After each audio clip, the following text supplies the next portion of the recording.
The Republicans have wrapped up their convention. Now the Democrats are on deck. We'll take a look back at the week-long Trumpathon and also his speech, and look ahead to what Hillary Clinton has planned for Philadelphia next week.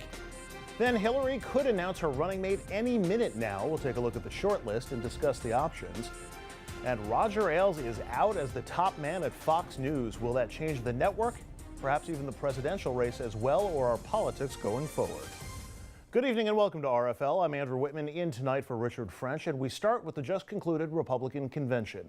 The big show, punctuated by Donald Trump's 1 hour and 15-minute acceptance speech. It offered a bleak vision of America and a hero named Donald who said only he could make everything all better. The balloon drop, the confetti, the celebrating, all for Donald Trump.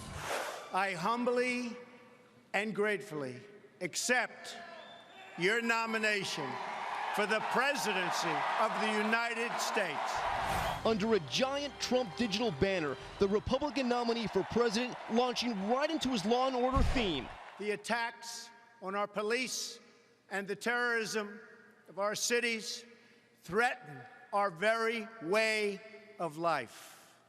Any politician who does not grasp this danger is not fit to lead our country. Trump not backing off his tough stance on illegal immigration. We are going to build a great border wall to stop illegal immigration, to stop the gangs and the violence, and to stop the drugs from pouring into our communities. And the mention of Hillary Clinton's name sending the crowd into a frenzy, Trump building the case against his rival. This is the legacy of Hillary Clinton: death, destruction, terrorism, and weakness. The billionaire also speaking to blue-collar voters. These are people who work hard but no longer have a voice. I am your voice. Chance of USA breaking out. And when a protester unveiled a sign that read "Build bridges, not walls," Trump staying composed, not attacking, and revving up the crowd with this reaction. How great are our police, and how great is Cleveland? Earlier in the night, Ivanka introducing him. She's been there from the start when he announced his candidacy. For more than a year, Donald Trump has been the people's champion. And tonight, he is the people's nominee. At my father's company, there are more female than male executives. Women are paid equally for the work that we do, and when a woman becomes a mother, she is supported, not shut out. Before the night's end, Trump returned to Hillary Clinton. My opponent asks her supporters to recite a 3-word loyalty pledge. It reads, "I'm with her." I choose to recite a different pledge. My pledge reads, "I'm with you, the American people." Trump's family and his running mate Mike Pence's family joining him on stage. And before leaving the convention hall, Trump making this promise. We will make America strong again. We will make America proud again. We will make America safe again. And we will make America great again. God bless you and good night. I love you. And Trump seeming to make history last night as the first Republican candidate to ever address the LGBTQ community from the convention hall. Trump saying if he becomes president, he will do everything in his power to protect the citizens in that community. Tom Yamas, ABC News, Cleveland. President Obama today reacted to some of Trump's fear-mongering. During a news conference with the Mexican president, he pushed back on Trump. This idea that America is somehow on the verge of collapse, this vision of violence and chaos everywhere, doesn't really jibe with the experience of most people. I mean, I hope people the next morning walked outside and the birds were chirping and the sun was out, and this afternoon people will be, watching their kids play in sports teams and go to the swimming pool, and folks are going to work and getting ready for the weekend. And in particular, I think it is important just to be absolutely clear here that some of the fears that were expressed throughout the week just don't jibe with the facts. The president responding, and some establishment Republicans are in mourning. John McCain's daughter Meghan sent out this tweet: "The party I was part of is dead." And Nicole Wallace, who helped run the McCain campaign and also worked in the Bush White House, said this last night as the balloons were falling. Listening to this, I was struck by two things I always believed during my 2 decades in Republican politics. One, the voters always get it right.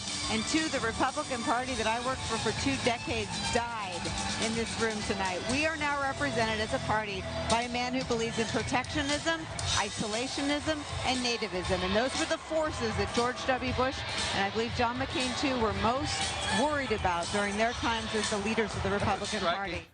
There is a lot to unpack, and we've got a great panel to do just that. Dominic Carter, political journalist and author, and Nan Hayworth, former Republican congresswoman from New York. And I'll get into some of the details in a second, but we had 3 different perspectives on the Trump speech last night. You were in the studio and you saw it on TV. I was in the arena, and you listened to it on the radio. Yeah. So I just, because in the arena itself, it seemed like he had the crowd and he had a lot of enthusiasm with him. It waned a little bit at about the 45-minute mark because people, they just weren't as enthused at that point. It's about the average attention span for. and he got the room back later in the speech. But I'm curious, how did it play just in radio? Because there's always a difference between what you hear and what you see. Yeah, that's my favorite way to listen to a speech, actually, is on the radio, because then I can really just concentrate on the words.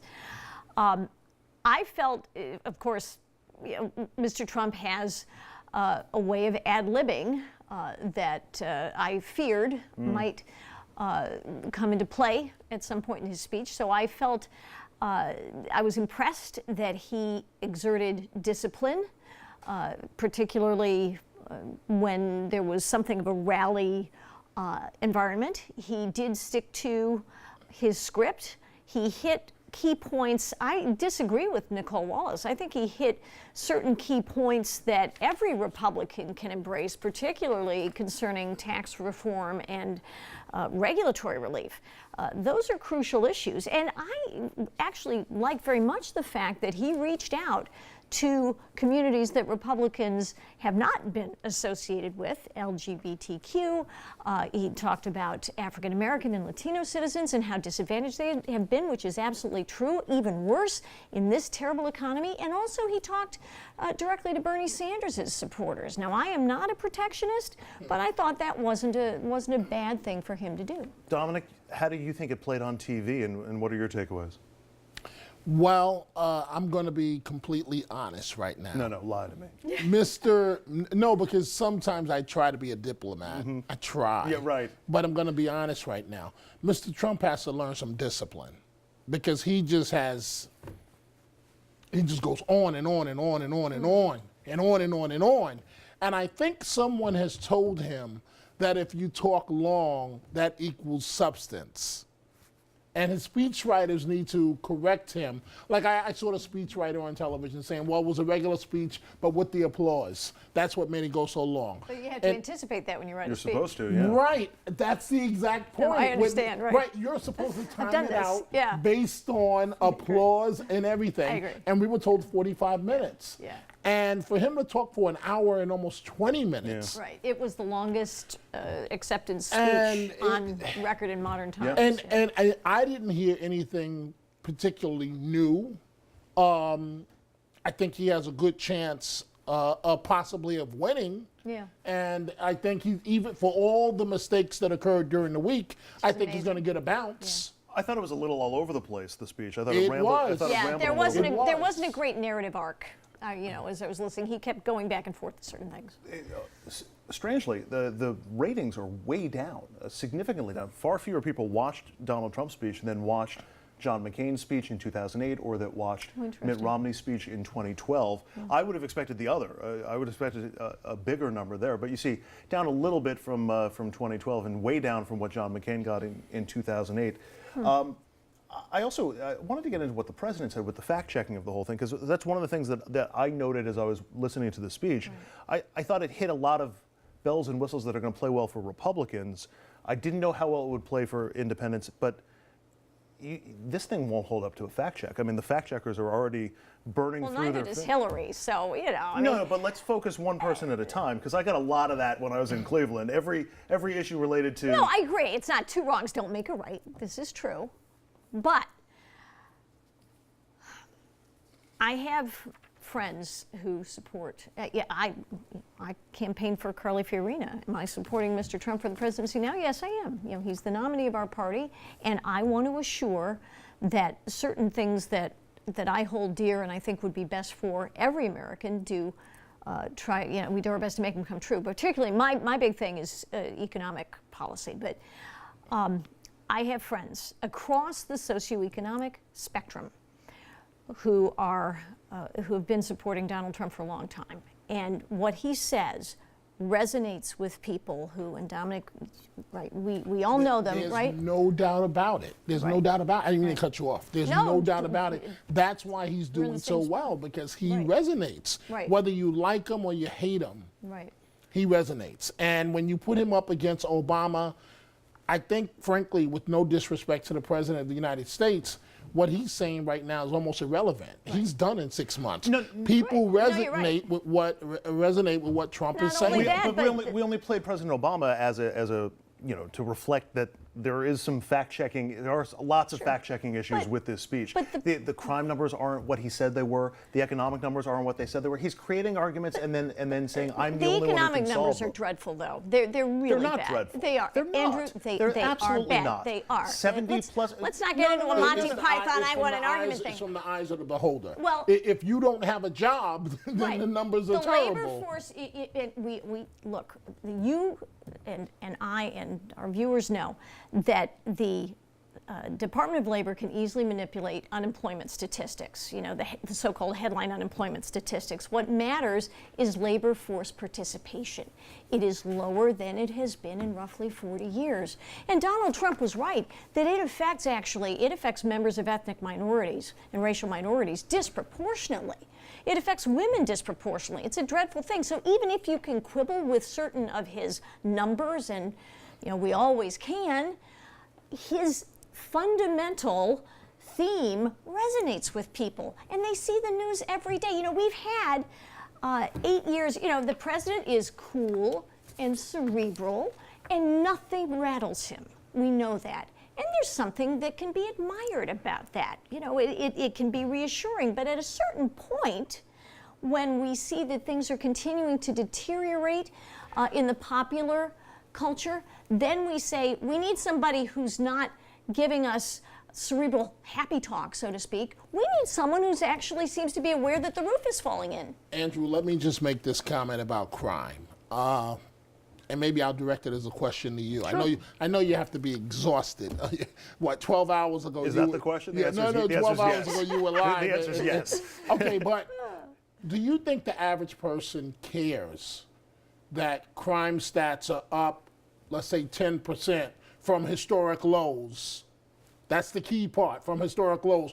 Or do you think they just care that crime stats are up? Because I think it's the latter. I think it's all a feeling. I don't think people go off the stats. I think it's a feeling that people have, whether they feel safe or whether they don't. And when you have a presidential nominee telling you that you should be afraid, lots of people are afraid, and it's all, you know, making you afraid of something and then getting you to vote based on that fear. And whether it's economic, whether it's crime related, I mean, across the board on these issues. Donald Trump. You know, my take on Donald Trump has been throughout his campaign that he is saying what he thinks his audience wants to hear. He's reflecting what's in their heads. And he's reflecting something real. Well, and we'll see if that plays to the wider electorate with the same effectiveness that it played to the Republican electorate. All right, up next, who is Hillary Clinton considering for her running mate, and when will she make that pick? The answers, or at least our informed guesses, are next.